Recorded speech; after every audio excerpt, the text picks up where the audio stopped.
लोगों को ऐसी ही भाषा सिखाई जाती है। दुनिया की लोकतंत्र की we are mother of democracy according to honourable prime minister and we are proud of it. उस मदर ऑफ डेमोक्रेसी के टेंपल में एक चुने हुए सांसद के खिलाफ जिस तरीके के अल्फाज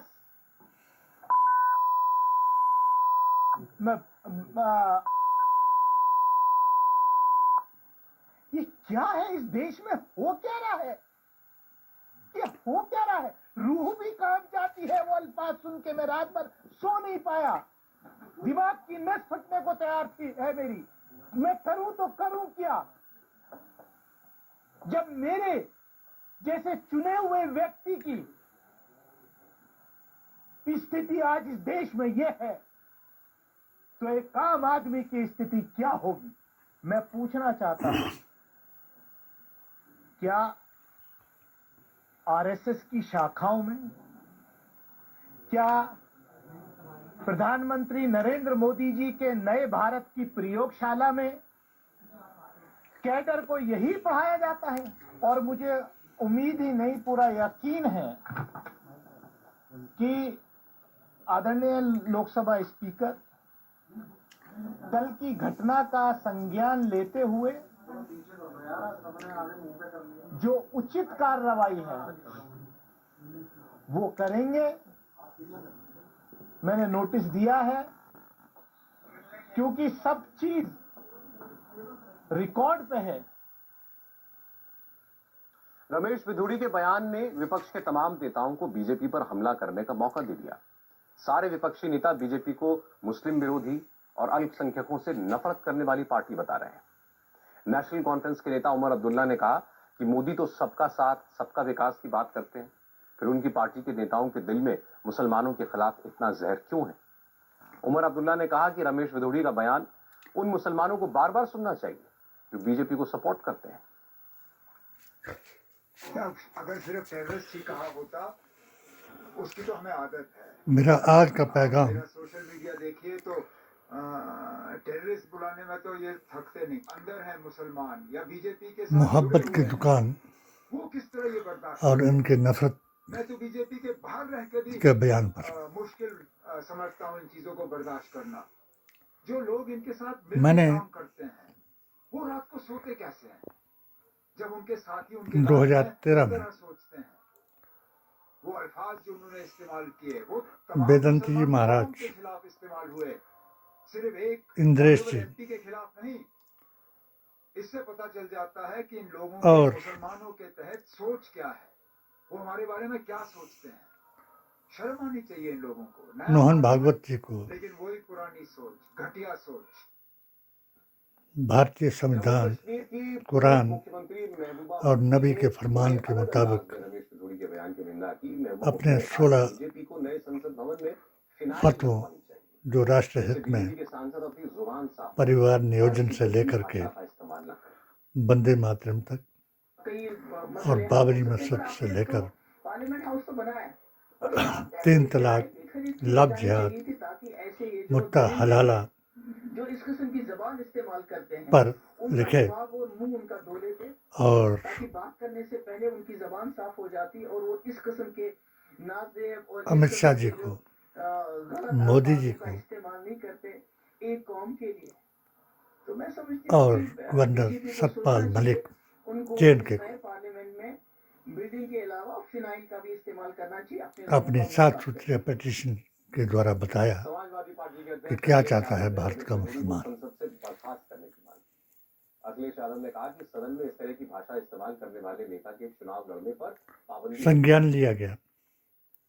लोग केवल चेहरे से नहीं पहचाने जाते हैं, आपका जवान से भी पहचाने जाते हैं। गृह मंत्रालय का भारतीय जनता पार्टी के एक ज्ञापन केवल एक नेता के ऐसे विचार नहीं है। समस्त गवर्नर, अगर हम पुराना उठा करके देखें तो बहुत सारे नेता ऐसे मुख्यमंत्री न जाने कितनी और उनके जरिए पार्लियामेंट्री लैंग्वेज में डीसीज को और फिर हमारा देश सेकुलर है, भेजा गया कंट्री है और कि लोग इस पर एक्शन लिया जाए। तो हमेशा हमेशा के लिए पाबंदी लगा देनी चाहिए। और जब मैं धारा 370-35A के बारे में अपने अकीदा की जंग 3 साल के मुताबिक दानिश अली से मिलने के बाद राहुल गांधी ने दोहराया आरंभ की कि वो नफरत के बाजार में मोहब्बत की दुकान जिहाद वही का राहुल गांधी अर्थ से मिलने के बाद दानिश अली ने कहा कि उन्हें और तसल्ली है कि इस मामले में वो अकेले नहीं है, पूरा विपक्ष उनके शहादत की बात मैं अकेला नहीं खड़ा सिरफिरों को, कि अलगाववादियों को, यहाँ तक कि उग्रवादियों विपक्ष को बताई की कि सॉलिडेरिटी क्या फ़र्क है और मैं अकेला नहीं हूँ। वो हमला इस लोकतंत्र पे, बुरहान बानी संविधान पे की मौत में जो और नज़ीर नफरत बानी की की शहादत दुकानें में सड़कों पर लगती थी, वो अब नफरत की दुकान इस बहुत से लोगों ने कब्रिस्तान में, इस नए भारत के मेरा नए साथ संसद दिया के परिसर में लगनी शुरू और हो गई। इसका मुझे अफसोस है। मैंने शारदा शरीफ से रमेश बिधूड़ी ने जिन शब्दों और जिस तरह की भाषा इस का इस्तेमाल अभियान का आगाज कोई किया समर्थन नहीं कर सकता। कि रक्षा जो मंत्री ने उसी वक्त खेद जता दिया। सिरफिरे लोग स्पीकर ने रमेश बिधूड़ी की स्पीच का वो हिस्सा कार्रवाई से हटा दिया, उन्हें चेतावनी भी दी।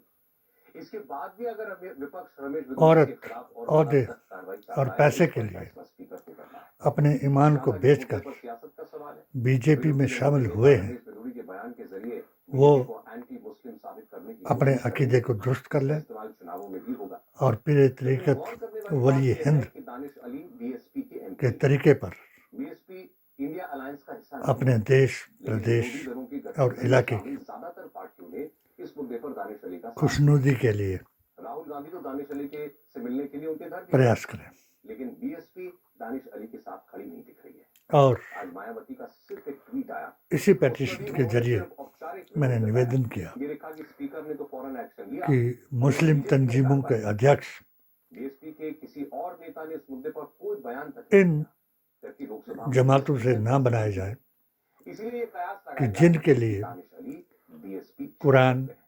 और नबी के फरमान संसद ने में कहा सर्वसम्मति से कि महिला मुझसे आरक्षण नहीं के है पास होने के यानी बाद ये आज मुसलमान बीजेपी के ही हेडक्वार्टर नहीं में है। हजारों महिला इस कार्यकर्ताओं ने बात पर प्रधानमंत्री नरेंद्र मोदी का सम्मान किया। इनके साथ जुड़ी देश की जमात आधी ने आबादी को उसका पूरा हक देने के लिए मेरी शिकायतें मोदी को की शुक्रिया कहा। प्रधानमंत्री नरेंद्र मोदी और जब बीजेपी मुख्यालय पहुंचे तो फूलों से उनका स्वागत हुआ। उसी दौरान अपने बीजेपी के एक अकाबिर महिला कार्यकर्ता ने मोदी को फूलों का गुलदस्ता देकर जमीयतुल जैसे ही उलमा उनके हिंद पैर छूने की कोशिश की, पैर छूने के लिए झुकी, मोदी फौरन पीछे हट के गए, उन्हें पैर छूने से मना किया, अध्यक्ष हाथ जोड़कर आगे बढ़ गए। अरशद मदनी और मुसलमानों को कोरोना का नाम देने वाले तमाम महिला कार्यकर्ताओं से मिलते हुए मोदी मंच पर पहुंचे। ने अंदरूनी तौर पर मेरे खिलाफ एक भयंकर अभियान चलाया गया। जिस तरीके से यजीद ने अपने गवर्नर उबैदुल्ला के जरिए आले रसूल इमामों 14 खानदानों को चुन चुन कर मारने का एक प्रोग्राम बनाया और हमारे इमामों को करबला के मैदान में शहीद कराया। जो उनमें से बच गए, हसनी यानी जो इमाम हसन से थे और हुसैनी, वो उनकी आल भारत में आई और हजूर अकरम सल्लल्लाहु अलैहि वसल्लम के रोजे से सनद लेकर पीर मुईउद्दीन चिश्ती रहमतुल्लाह अलैह अजमेर भारत में आए। लाहौर में दाता गनी बख्श आए दिल्ली में, फिर निजामुद्दीन औलिया रहमतुल्लाह आए, उन्हीं के हाल से किश्तवाड़ बादशाह ने किश्तवाड़ आए, और उन्हीं के हाल से जिनको मैंने अपनी इस अभियान का अकाबिर बनाया, वो भी अभी तक मेरे साथ शाना बशाना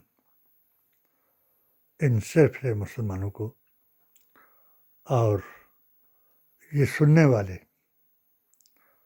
मुसलमानों के बारे में जो नफरत के पैगाम सुन करके भी अनसुनी करने वालों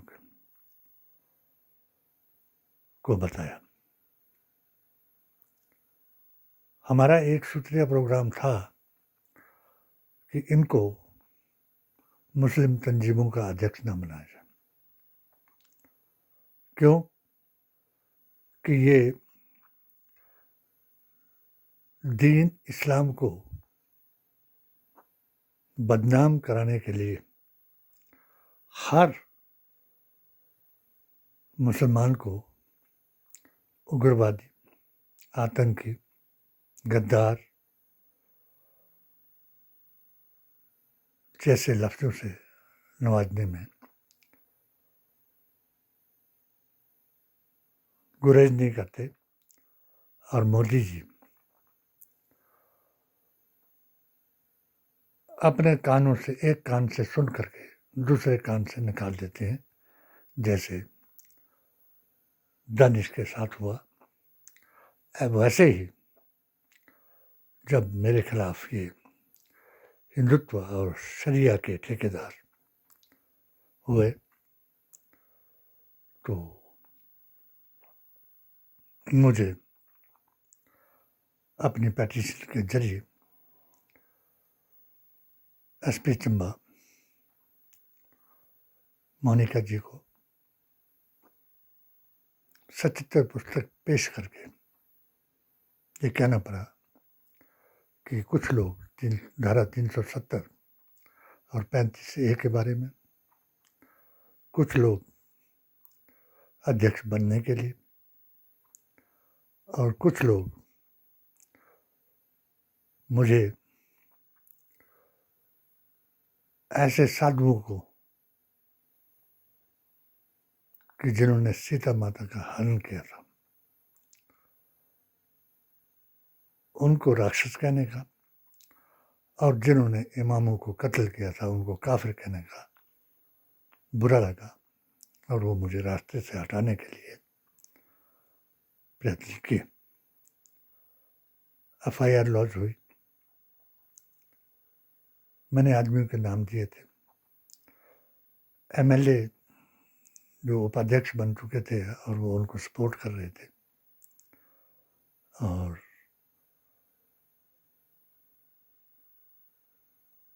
ब्लॉक चेयरमैन,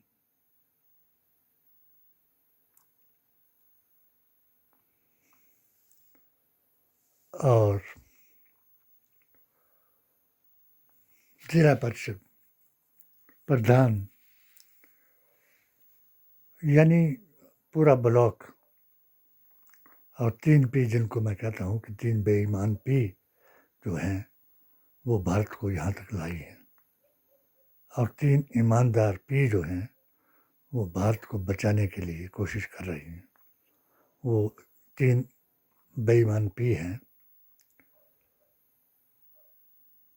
पुलिस, जो अपने अधिकार को या कर्तव्य को संविधान के मुताबिक नहीं, पार्टी के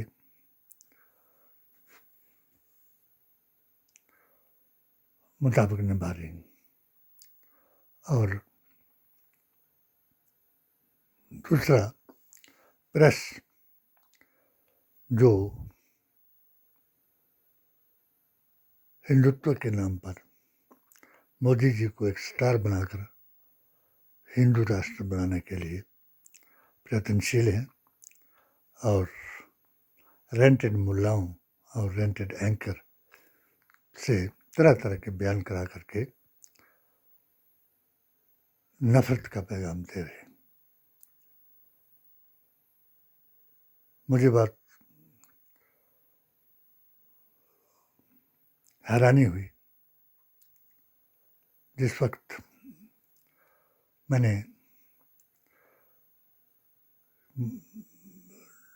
डेमोक्रेटिक डेवलपमेंट ट्रस्ट की तरफ से मोदी मिशन के जरिए यूसुफ मजार नूरपुर का नाम बदलने पर, साईं जमाल शाह राजपुरा में जूतों समेत उस पर चलने पर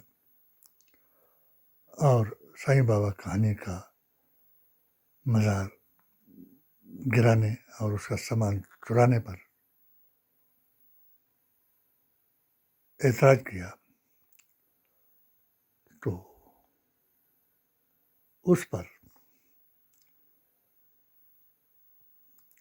जिलाधीश चंबा और एसपी चंबा के आदेशों का उल्लंघन किया गया। मैं बीमारी की हालत में चंडीगढ़ में एडमिट था। पीछे से इन्होंने मज़ारों को गिरा दिया और प्रधान ग्राम पंचायत थली और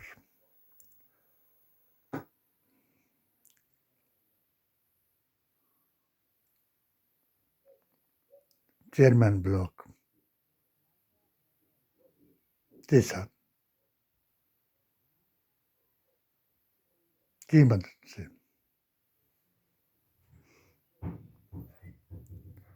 मेरे और मेरे जो एडमिन थे समाज सेवा का जुनून के, उन पर FIR लॉन्च करा दी और मुझे मोबाइल लिंचिंग कराने के लिए 15-20 औरतों को पुलिस स्टेशन में हाजिर करवाया। मैं पुलिस स्टेशन में गया, हालात को देखा और वहाँ जो कुछ हुआ वो हमारी इस के एडमिन ने वो किया, रिकॉर्ड किया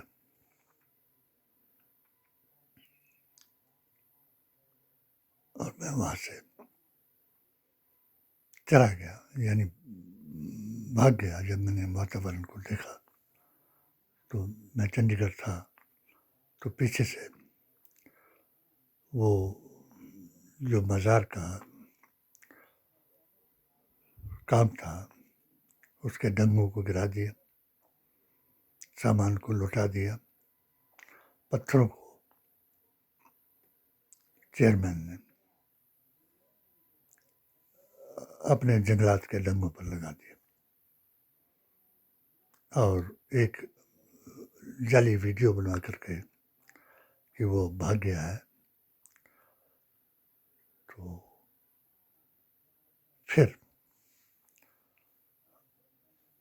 SHO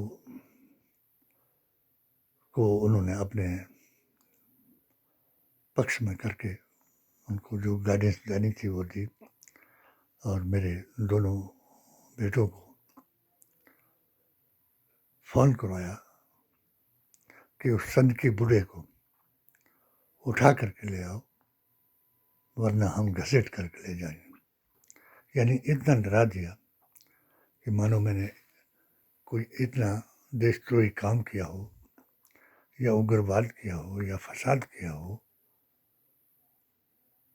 तो वो डर के और उनके 2 रिश्तेदार गद्दार जो थे उन्होंने कहा कि प्रधान जी से माफ़ी मांग लो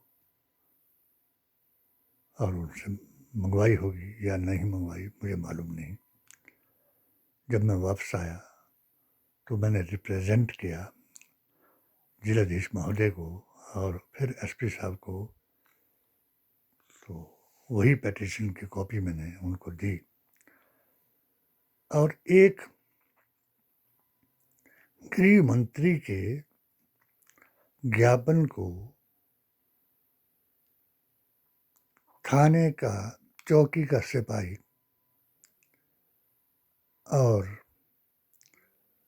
पंचायत का सेक्रेटरी, इलाके का पटवारी और पटवारी का चौकीदार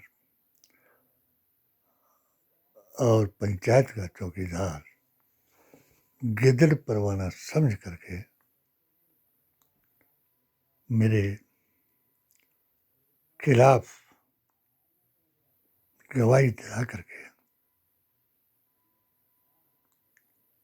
मुझे दोषी बना देता है। जब मुझे ये मालूम हुआ, दोबारा मैंने पुटअप कराया इसको, तो मुझे बताया, विजिलेंस का मैंने मौका कराया, विजिलेंस वालों ने मेरे हक में सब कुछ बताया, तो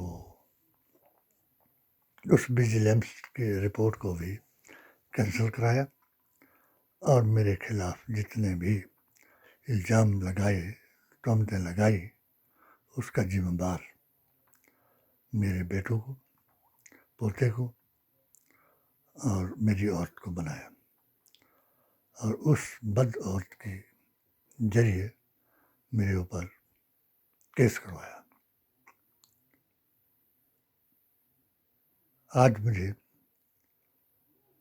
जब आरक्षण की बात आई तो मैंने जो कुछ मैंने अपनी किताबों में लिखा है वो सत्य सामने आया कि मुसलमान ही मुसलमान का दुश्मन होगा, हिंदू हिंदू का दुश्मन होगा और हर कौम में अपनी कौम का ही दुश्मन होगा। तो मैंने एक स्टोरी अपनी उसमें लिखी है, क्योंकि मैंने हर उदाहरण अपनी किताबों में दिया है कि एक कुत्ते को भी ख्याल आया कि पैदल लोग जाते थे हरिद्वार अपने पापों को धोने के लिए, तो वो भी बेचारा चला गया और उसने जा करके रास्ते में एक अभियान चला दिया, छुपते छुपाते जाता, तो जब भी जिस गांव के रास्ते वहां पहुंचता